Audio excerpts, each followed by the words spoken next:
तुम्ही कितें समजलो वो फातर म्हूण हेका म्हणटात सुरण म्हळ्यार एलिफंट फूट। हेका जो कोंब दिसता तो कापून रुजत घातल्यार सुरणाचें झाड तयार जाता। सुरणाची भाजी करूं येता, रोसान घालूं येता, हालवोय करूं येता, पूण हांवें हांगा हाची कापां मारलेलीं आसा। कापांक बरें मीठ लावन घेवपाक जाय। ताजे उपरांत सोलाचो आगोळ होय बरो लावन घेवपाक जाय। सुरणाक खाज येयल्या कारणान हो आगळाचो वापर करपाक जाय। ताजे उपरांत मीठ हळद हें लावन थोडो वेळ मॅरिनेट करून दवरपाक जाय।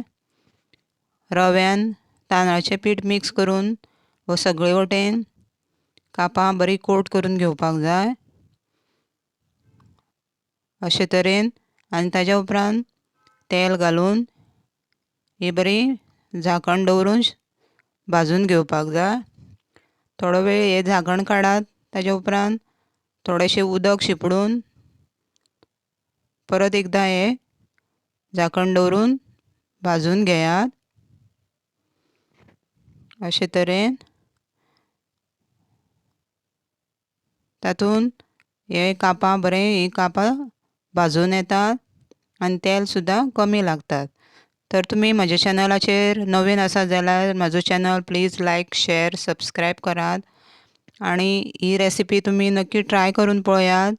परत मेळची द बनाना लीफ ह्या चॅनलान। थँक्यू, देव बरें करूं।